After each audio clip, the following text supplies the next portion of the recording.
Assalamualaikum warahmatullahi wabarakatuh. Berjumpa lagi dengan pelajaran prakarya kelas 7 bab 4, yaitu tentang budidaya tanaman sayur. Silakan disimak. Baik, langsung aja ya. Yang pertama yaitu jenis-jenis tanaman sayuran.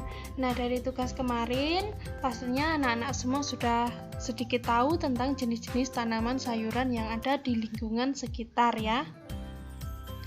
Nah, yang pertama, macam-macam sayuran berdasarkan bagian yang dapat dimanfaatkan.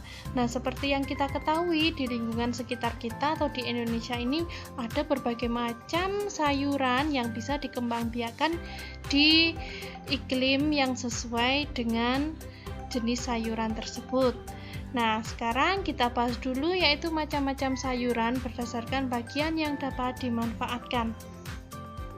Yang pertama, yang bisa dimanfaatkan daunnya. Nah, itu ada apa saja? Contohnya ada sawi atau pakcoy, ada kubis, ada bayam, dan lain-lain. Nah, ada lagi yang bisa dimanfaatkan tangkai atau daunnya. Jadi yang dapat dimakan adalah tangkai atau daunnya. Itu contohnya adalah seledri. Yang ketiga, umbi lapis. Jadi bagian sayuran yang dapat dimanfaatkan bagian umbi lapisnya, contohnya adalah bawang merah. Selanjutnya, tanaman sayuran yang bisa dimanfaatkan bijinya, contohnya adalah kacang merah. Dan masih banyak yang lain lagi ya. Ada kacang panjang, ada kacang merah, dan lain-lain sebagainya ya. Yang keempat yaitu yang bisa dimanfaatkan umbinya, contohnya sayuran wortel. Nah, wortel ini bisa dimakan umbinya. Yang kelima, yang bisa dimanfaatkan bunganya. Ya, contohnya adalah bunga kol, atau contoh yang lain ada brokoli. Selanjutnya yaitu buah. Nah, tanaman sayuran yang dapat dimanfaatkan buahnya, contohnya adalah buah tomat, sayur tomat, bukan buah tomat ya. Mungkin ada yang lain lagi? Masih banyak lagi, ada terong, terus ada apa lagi ya? Ada labu. Nah, itu kan bisa dimanfaatkan buahnya. Nah, selanjutnya yaitu yang dapat dimanfaatkan batangnya. Jadi yang bisa dikonsumsi adalah batangnya. Contohnya adalah asparagus. Nah, ini adalah gambarnya dari asparagus. Jadi asparagus itu yang bisa dimanfaatkan adalah bagian batangnya. Oke, lanjut. Nah, ini adalah beberapa contoh tanaman sayuran. Yang pertama, tomat. Nah, tomat itu bahasa latinnya yaitu Lycopersicon esculentum. Nah, tomat itu merupakan tanaman perdu semusim ya. Jadi berbatang lemah dan basah. Daunnya berbentuk segitiga, buahnya hijau waktu muda dan kuning atau merah waktu tua. Nah, perbanyakan tanaman ini umumnya dengan biji dan biasa dibudidayakan pada lahan kering. Umur tanaman tomat ini sekitar 55 sampai 61 hari. Nah, tomat itu mengandung apa anak-anak? Nah, tomat itu mengandung banyak vitamin A dan vitamin C. Yang pastinya baik untuk kesehatan mata ya. Oke, lanjutnya bawang merah. Nah, bawang merah ini bahasa latinnya yaitu Allium cepa.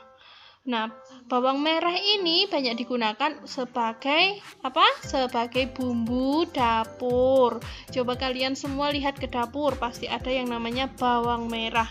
Nah, bawang merah ini banyak dikembangbiakan di lingkungan sekitar kita kan anak-anak ya, banyak di sawah atau di tegalan.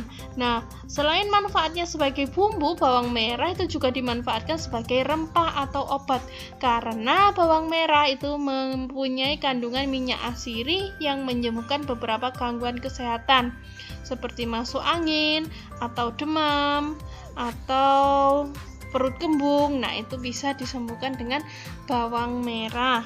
Bawang merah itu mempunyai umur rata-rata 65-90 hari. Oke, lanjut.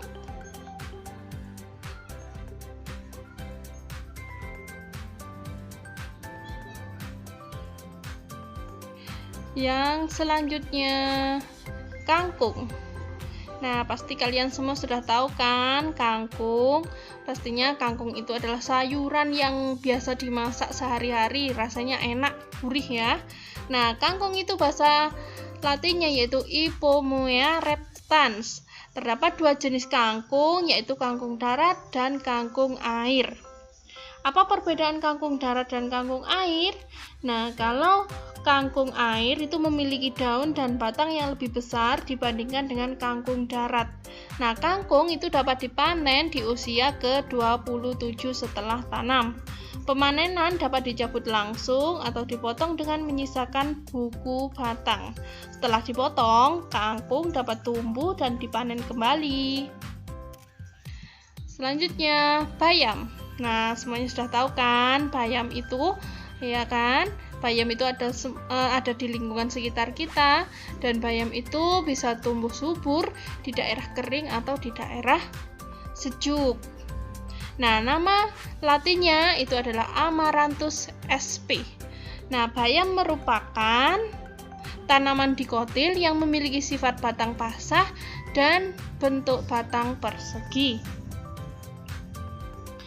Bayam itu sifat permukaan batang pada bayam itu licin beralur dengan arah tumbuh batang yaitu tegak ke atas.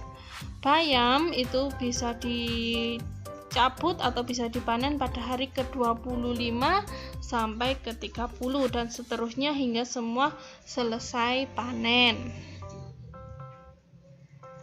Selanjutnya yaitu sawi. Sudah kenal kan semuanya dengan sawi ya? Nah, sawi adalah sekelompok tumbuhan dengan marga Brassica yang dimanfaatkan daun atau bunganya sebagai bahan pangan atau sayuran, baik segar maupun diolah. Penyebutan sawi biasanya mengacu pada sawi hijau. Ada pula sawi putih yang bisa dibuat sup atau diolah menjadi asinan. Jenis lain yang kadang-kadang disebut sebagai sawi hijau adalah sawi sayur, sawi sendok atau pokcoy merupakan jenis sayur daun kerabat sawi yang mulai dikenal pula pada dunia boga Indonesia. Nah, sawi ini dapat dipanen pada umur 40-50 hari anak-anak ya. Nah, mulai dari penanaman minggu ke-7 setelah ditanam. Oke, lanjutnya sarana produksi budidaya tanaman sayuran. Nah, di sarana ini terdapat bahan dan alat yang digunakan untuk produksi budidaya tanaman sayuran. Yang pertama kita bahas yaitu bahan. Nah, bahan yang pertama itu adalah benih atau bibit. Benih itu berbeda dengan bibit ya. Benih berbentuk biji. Nah, sedangkan bibit sudah berbentuk tanaman yang masih kecil.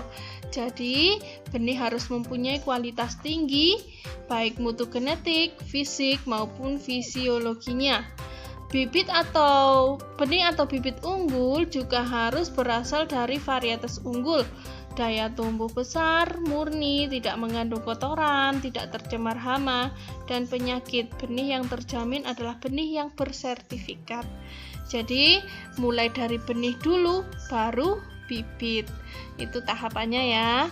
Jadi, benih itu berbeda. Kalau benih itu masih berbentuk bulir-bulir, kalau bibit itu sudah berbentuk tanaman yang kecil-kecil. Selanjutnya, pupuk. Nah, pupuk ini digunakan untuk menambah dan melengkapi kandungan unsur hara yang kurang dari tanah. Pupuk dapat berupa pupuk organik, yaitu pupuk kandang dan pupuk hijau. Dan pupuk anorganik itu antara lain ada NPK, urea, KCl, dan ZA. Selanjutnya adalah pestisida. Pestisida berguna untuk mengendalikan serangan organisme pengganggu tanaman atau disebut dengan OPT. Nah, pestisida dapat berupa pestisida alami dan buatan juga anak-anak ya. Pestisida alami bisa memanfaatkan tanaman sebagai bahan bakunya. Contoh tanaman yang dapat digunakan untuk membuat pestisida adalah daun limbah. Nah, kalau pestisida buatan pastinya pestisida yang berasal dari bahan kimia ya. Selanjutnya media tanam. Nah, media tanam itu berfungsi sebagai tempat tumbuhnya tanaman. Komposisi media tanam itu perlu disesuaikan dengan jenis tanaman yang akan dibudidayakan. Media tanam umumnya berupa tanah. Aneka media tanam antara lain ada arang. Nah, nanti kita bahas di bawah ya. Selanjutnya untuk alat. Nah, alat yang digunakan untuk budidaya tanaman itu ada alat pengolahan tanah, itu berupa garpu, sekop, dan cangkul. Sedangkan alat untuk pemeliharaan tanaman itu berupa gembor, korek, dan sprayer. Kita lanjut ya. Nah, ini media tanam.